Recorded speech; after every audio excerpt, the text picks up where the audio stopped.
Reflect voice நேயர்களுக்கு வணக்கம். இன்று நம்மோடு நேர்காணலில் இணைந்திருக்கக்கூடியவர் அண்ணா திராவிட மக்கள் முன்னேற்ற கழகத்தினுடைய பொதுச் செயலாளரும் வழக்கறிஞருமான ஐயா பசும்பொன் பாண்டியன் அவர்கள். வணக்கம் சார். வணக்கம். இப்போ ஆர்.என். ரவி அவர்களை நேரடியாக சந்திச்சு ஆளுநர் மாளிகையிலேயே போய் சந்திச்சு இந்த கள்ளச்சாராய விவகாரத்துக்கு தீர்வு காணணும்னு சொல்லி தமிழிசை அவர்களும் அண்ணாமலை அவர்களும் போயிருக்கிறாங்க. இதை எப்படி நீங்கள் பார்க்குறீங்க? ஆளுநர் மாளிகை எங்கே இருக்குது? அது ஆளுநர் மாளிகை இல்லையே. என்னைக்கு கவர்னர் ரவி வந்தாரோ அது ஒரு கமலாலயம். கமலாலயம் 2, கமலாலயம் 1 டீனரில் இருக்குது, கமலாலயம் 2 கிண்டியில் இருக்குது. அது ஒரு பாஜகவுடைய 2வது அலுவலகம். இவங்க 2 பேரும் பெரிய அந்தம்மா கவர்னராக இருந்தவங்க, அவங்களுக்கு தெரியும். அமித்ஷா கூட்டு மிரட்டினெல்லாம் நம்ம பார்த்தோம். எவ்வளோ சுயமரியாதை சுடரொலி குமரி ஆனந்த மகன்றதை அதில் பார்த்தோம். எப்படி பொது வழியில் பெண்களை மதிக்கிறாங்கன்ற காட்சியும் பார்த்தோம். அவங்க கவர்னராக இருந்தவங்க, அவங்களுக்கு தெரியாதா இந்த கவர்னர் ரவி எப்படி கள்ளச்சாராயத்தை ஒழிப்பார்? என்ன செய்ய போகிறாரு? அவரால் என்ன செய்ய முடியும்? அதனால் இது ஒரு நாடகம். பாஜக நடத்துகிற ஓரங்க நாடகத்தில் நாங்களும் கவர்னரை பார்த்தோம், பெட்டிஷன் கொடுத்தோம். அவர் பெட்டிஷனை வாங்கி என்ன செய்ய போகிறாரு? இந்த கவர்னர் ரப்பர் ஸ்டாம்ப் என்ன செய்ய முடியும்? அதனால் அது ஒரு பாஜக அலுவலகமாக செயல்படுது. டீனர்லேருந்து அந்த அலுவலகத்துக்கு போயிருக்காங்க. அப்படி தான் நாங்கள் பார்க்க முடியுமே தவிர அவர் ஒரு கவர்னர் அலுவலகமாகவோ, இவர் அண்ணாமலை ஒரு பெரிய தலைவராலாம் தமிழ்நாடும் பார்க்காது, நாங்களும் பார்க்க விரும்பலை. அதனால் அது ஒரு பெரிய விஷயம் இல்லை. இப்போ ஆளுநர் ரவி அவர்கள் என்ன சொல்லியிருக்கிறாங்க அப்படின்னா, இந்த கள்ளச்சாராய மரணம் இந்த சம்பவம் எல்லாமே ஒரு இருண்ட சம்பவம், தமிழ்நாட்டை போதைப்பொருள் இல்லாத மாநிலம் அப்படிங்கிற பார்வையிலேருந்து எல்லாம் வெளியே வாங்க அப்படின்னு ஆளுநர் அவர்கள் சொல்கிறாங்க. இது நீங்கள் எப்படி பார்க்குறீங்க? எங்கோ அங்கொன்று இங்கொன்று அத்திப்பூத்தார் மாதிரி நடக்குது. நீங்கள் ஆளுற மாநிலங்கள்லாம் பார்ப்போம், பீகாரை பார்ப்போமா, உத்தரப்பிரதேசத்தை பார்ப்போமா?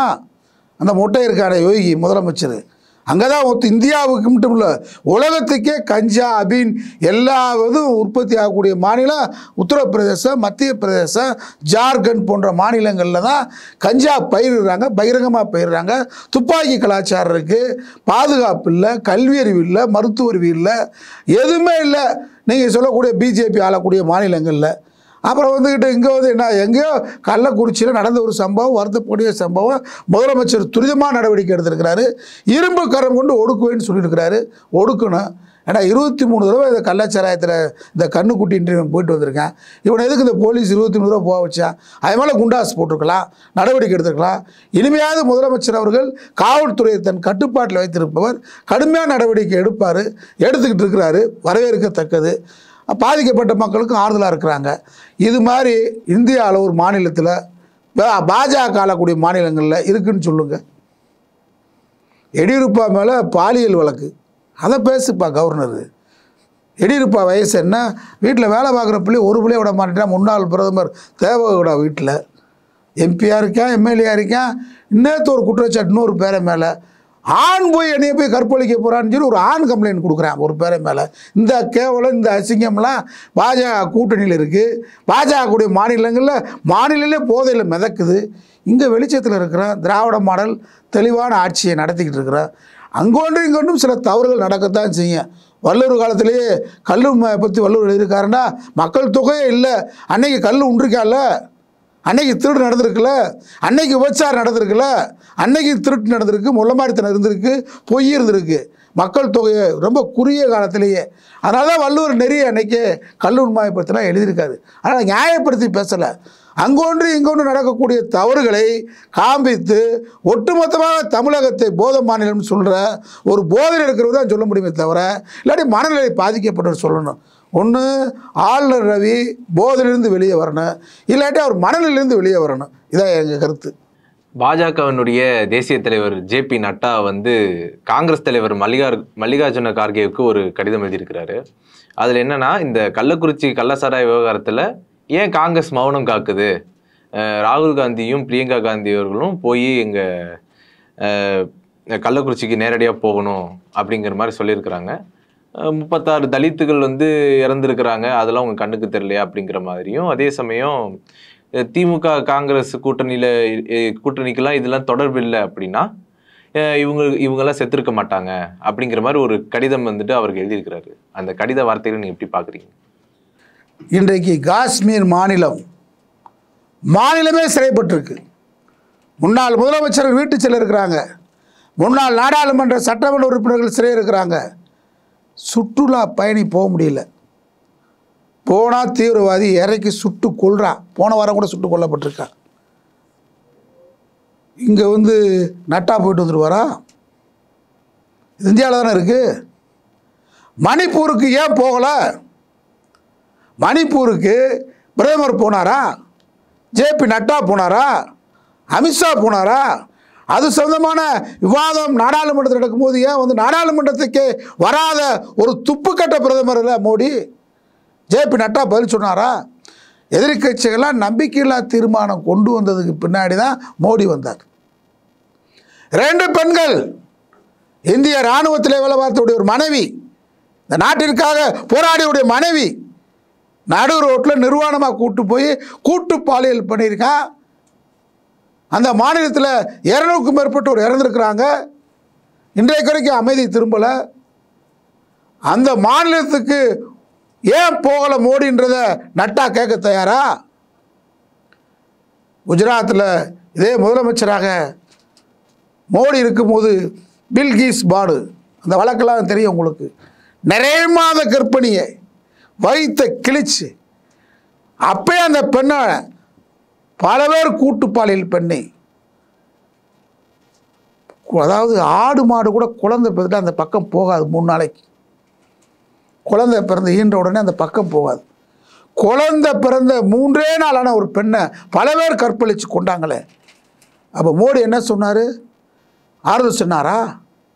காவல் நிலையத்தை 24 மணி நேரம் உலகத்திலே லீவ் விட சொன்னது மோடி தான். லீவ் விட்டுட்டு எந்த புகாரும் இஸ்லாமியர் கொடுத்தா எடுக்காதுன்னு சொன்னார்.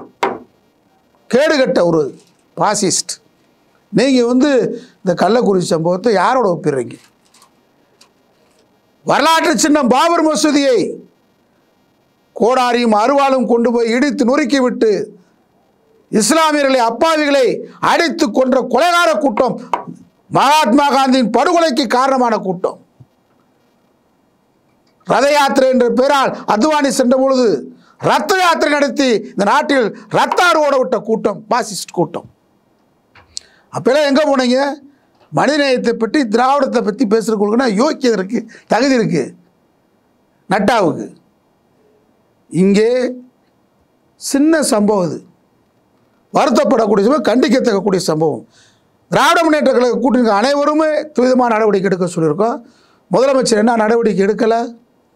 உடையாக உதயநிதி ஸ்டாலின் செல்கிறார், உடையாக அமைச்சர் மா சுப்பிரமணியம் செல்கிறார். 24 மணி நேரத்தில் குற்றவாளிகள் கைது செய்யப்படுகிறார்கள். பாதிக்கப்பட்டவர்களுக்கு 10 லட்ச ரூபா நிவாரண நிதி. அங்கே பாதுகாப்பாக அந்த குழந்தைகள், பாதிக்கப்படக்கூடிய குழந்தைகள், இறந்தவுடைய குழந்தைகளுக்கு முதலமைச்சர் வைப்பு நிதி 5 லட்சம். படிப்பு, இதெல்லாம் போதாது. இரும்பு கரம் கொண்டு இதுவே கடைசியாக இருக்கணும்னு சொல்லுறோம். முதலமைச்சர் துரிதமாக நடவடிக்கை எடுத்துக்கிட்டு இருக்கார். இது மாதிரி எங்கேயாவது மோடி நடவடிக்கை எடுத்தது உண்டா? ஆயிரக்கணக்கான விவசாயிகள் இறந்தபோது மோடி என்ன செய்தார்? தினசரி அந்த விட்டு தானே மத்தியானம் சாப்பிட போனார். அங்கே தானே உட்காந்து செத்தான் விவசாயி போகிறான். குடியுரிமை சட்டத்தை எதிர்த்து நாடு முழுவதும் இஸ்லாமியர்கள் டெல்லியில் கலவரத்தை தூண்டி விட்டது யார்? போனாங்களா? நான் இன்னும் கேட்குறேன், தமிழ்நாட்டில் இந்த 10 ஆண்டில் எத்தனை புயல்? அண்மையில் சென்னை புயலால் மிதந்தது, நூற்றுக்கணக்கானவர் இறந்தார்கள். தூத்துக்குடி, திருநெல்வேலி மிதந்தது, நூற்றுக்கணக்கானவர் இறந்தார்கள். என்றைக்காவது நம்முடைய பிரதமர் வந்தாரா? ஆறுதல் சொன்னாரா? இரங்கல் அறிக்கை கூட கொடுக்காத ஒரு காட்டு புராண்டி இந்த பிரதமர் இல்லையா? எங்கள் இரத்த உறவுகள் மீனவன் ராமேஸ்வரத்திலே சுடப்படுகிறான், தினசரி சுடப்படுகிறான், நாகப்பட்டினத்திலே சுடப்படுகிறான், வேதாந்தத்திலே சுடப்படுகிறான். தடுத்து நிறுத்திருக்கா துப்புக்கட்ட பாஜக அரசு, வக்கத்தரசு, கேடுகட்ட அரசு. அந்த மீனவர்களுக்கு என்னைக்காவது இரங்கல் தெரிவித்திருக்காரா? ஜேபி நட்டா ராமேஸ்வரம் பாதிக்கப்பட்டு சுடப்பட்டு செத்தானே என் சகோதரன் வீட்டுக்கு வந்திருக்கானா? அண்ணாமலை வந்திருக்கானா? 2 மாநிலத்துக்கு கவர்னர் அந்த தமிழிசை வந்திருக்காங்களா? இன்னைக்கு கவர்னர்கிட்ட போய் பெட்டிஷன் கொடுக்குறீங்களே மானங்கட்டவர்களே. தமிழ்நாட்டுக்கு மக்கள் பாதிக்கப்படும் போதெல்லாம், புயலால் வெள்ளத்தால் சூழ்க்கப்பட்டு மரணமடையும் போதெல்லாம் அதை கண்டு ரசித்த பாசிஸ்ட் கூட்டம் இந்த கூட்டம். அதனால் ஜேபி நட்டா கடிதம் வந்து மக்களால் நிராகரிக்கப்பட்ட கடிதம். இப்போ எல்லா ஆட்சியிலையுமே வந்து பார்த்தீங்கன்னா கள்ளச்சாராய மரணம் அப்படிங்கிறது நடந்திருக்குது.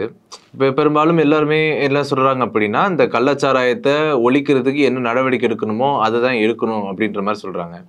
ஸோ இதை வந்து என்ன சொல்கிறாங்க அப்படின்னா, முதல்வர் அவர்கள் இதை பொறுப்பேற்றுக்கிட்டு பதவி விலகணும் அப்படின்னு ஒரு கருத்து முன்வைக்கிறாங்க இல்லைங்களா? அதனுடைய பின்புலம் என்னவா இருக்கும்னு நீங்கள் நினைக்கிறீங்க? முதலமைச்சர் பதவி விலகணும் அப்படின்னு சொல்கிறது, அதான் கிட்ட எடப்பாடி பழனிசாமி காலத்தில் 13 பேரை சுட்டு கொன்றாரு. பதவி விலகினாரா? இன்னும் சொல்லணும், புரட்சி தலைவர் அம்மா காலத்தில் கும்பகோணத்தில் அம்மா போனாங்க, அம்மாவும் சசிகலாவும் குளிக்க. கூட்ட நெரிசலில் நிறைய பேர் இறந்து போயிட்டாங்க. அம்மா பதவி விலகினாங்களா? நான் எடப்பாடியை கேட்குறேன். கும்பகோணத்தில் அம்மா குளிக்க போகும்போது நெரிசல் இறந்தாங்களே. எந்த ஆட்சியிலாவது சின்ன சின்ன சம்பவங்கள் நடக்கும். புரட்சி தலைவர் எம்ஜிஆர் காலத்தில் இந்த சென்னை மூர் மார்க்கெட் எரிக்கப்பட்டது, அவரை அறிக்கை சொன்னார். இதெல்லாம் தன் கவனத்துக்கு மீறி நடக்கக்கூடிய சம்பவம். நம்ம போக்குவரத்தில் போகிறோம், விபத்து நடந்துடுது. ஆன்மீகவாதியை தலைவிதின்னுவேன், இவன் ஒழுங்காக விதியை பின்பற்றிருந்தால் தலைவிதி அந்த இடத்துக்கு வந்திருக்காது. இதை விட்டுருவேன், பழியை போடுவேன். என் தலைவிதி போகும்போது பூனை குறுக்க வந்துருச்சு. இது மாதிரி தான். இது மாதிரி சில சம்பவங்கள், எதிர்பார்க்காத சம்பவங்கள் நடக்க செய்யும். முதலமைச்சர் வந்து கள்ளச்சாராயத்தை வில்லுன்னு சொல்லியிருப்பாரா? அதன் பின்னால் இருக்கக்கூடிய தீய சக்திகளை அடையாளம் காணணும். இதான் கடைசியாக இருக்கணும். புலன் விசாரணை தீவிரப்படுத்தணும். இதை தவிர்த்துட்டு முதலமைச்சர் பதவியை விலகணும் அப்படின்னு சொல்கிறது, நீட்டு தேர்வுக்காக என் சகோதரி அனிதா இருந்தாங்க, அதே போன்று நூற்றுக்கணக்கான இருந்தாங்க. இப்போ நீட்டு தேர்வில் குழப்படின்னு சொல்லி இந்தியாவே கொந்தளிச்சிட்டு இருக்கேன். தமிழ்நாடு மட்டும் சொன்னால் இப்போ இந்தியாவே கொந்தளிக்கிறான் நீட்டு தேர்வு வேணாண்டு. மத்திய சுகாதாரத்துறை அமைச்சர் ராஜினாமா பண்ணுவாரா? நீட்டு தேர்வை முழுமையாக கொண்டு வந்திருக்கக்கூடிய பிரதமர் மோடி ராஜினாமா பண்ணுவாரா? மணிப்பூர் சம்பவத்துக்காக பிரதமர் ராஜினாமா பண்ணிருக்கக்கூடிய தானே. இங்கேயாவது 53 பேர், அங்கே 200க்கும் மேற்பட்டோர். ஆயிரக்கணக்கான விவசாயிகள் செத்தானே. ஆயிரக்கணக்கான விவசாயியுடைய தாலி அறுத்த குற்றவாளி மோடி ராஜினாமா பண்ணாரா?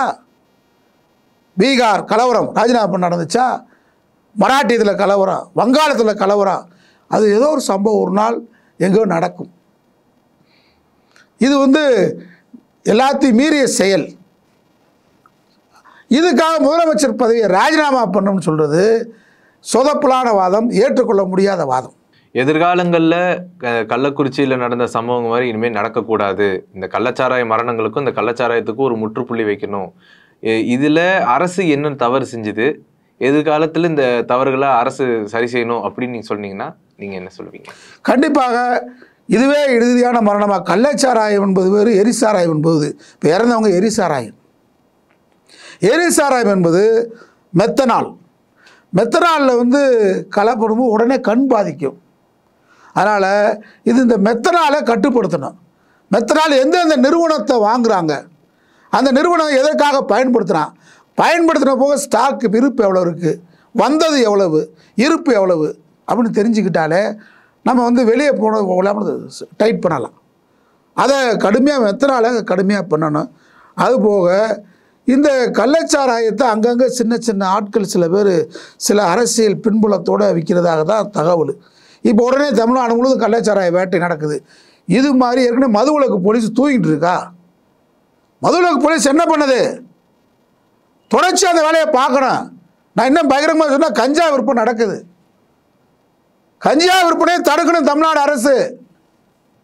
அங்கே ஒன்று இங்கே ஒன்று நடக்குதுன்னு சொல்ல வேணாம், நடக்குது. அதே இந்த போதைப் பொருள் ஒழிப்பு காவல்துறை தீவிரமாக இருக்கணும். அதே மாதிரி உளவுத்துறை அட்டர் ஃபெயிலியர். நான் முதலமைச்சருக்கு வேண்டிய ஆள், முதலமைச்சரை ஆதரிக்கக்கூடியவன் இருக்கா நான் சொல்லாமல் இருக்க முடியாது. 3 ஆண்டு காலத்தில் திமுக ஆட்சிக்கு வந்ததிலிருந்து உளவுத்துறை அட்டர் ஃபெயிலியர். உளவுத்துறை நீங்கள் சரியான முறை கொண்டு வாங்க. ஏன்னு கேட்டால் உளவுத்துறை வந்து இவ்வளவு தோல்வியாக நான் பார்த்ததே இல்லை. ராமநாதபுரத்தில் ஒரு மணிகண்டன் என்ற மாணவனை போலீஸ் அடித்து கொண்டான். அன்றைக்கே நாங்கள் சொன்னோம். உதாரணத்துக்கு கவர்னர் ரவி எதிர்த்த வழக்கில் என்னைய காவல்துறை கைது செய்யுது. நான் சொன்னதான் உதயநிதி ஸ்டாலின் சொல்கிறாரு, நான் சொன்னதான் இல்லை அமைச்சர்கள் சொல்கிறாங்க, நான் சொன்னதான் முரசொலி எழுதுது. அப்புறம் என்னை மட்டும் எது கைது பண்ணுறீங்க? உளவுத்துறை சொன்ன தவறான தகவலா? அது மட்டும் இல்லை, என் மேலே பழைய வழக்கு இருக்கான்னு சொல்லி என்னைய திரும்ப உள்ளே வைக்கிறதுக்கு உளவு காவல்துறை வருது ஜெயிலுக்குள்ளேயே. அப்போ என்ன அர்த்தம்? நான் ஏற்கனவே என் மேலே எந்த வழக்கும் இல்லை. அப்போ உளவுத்துறை யார் திமுகவை ஆதரிக்கிறா? இவர் யார்? எவ்வளோ பெரிய வக்கீல்? இவர் அரசியல் பின்னணி என்னன்னு தெரியலையே. உளவுத்துறை உங்களுக்கு சரியான தகவல் கொடுத்துருந்தா இவ்வளோ தைரியம் உளவுத்துறைக்கு வராதுல்ல. அது மாதிரி கள்ளக்குறிச்சியில் காவல் நிலையம் இருக்குது.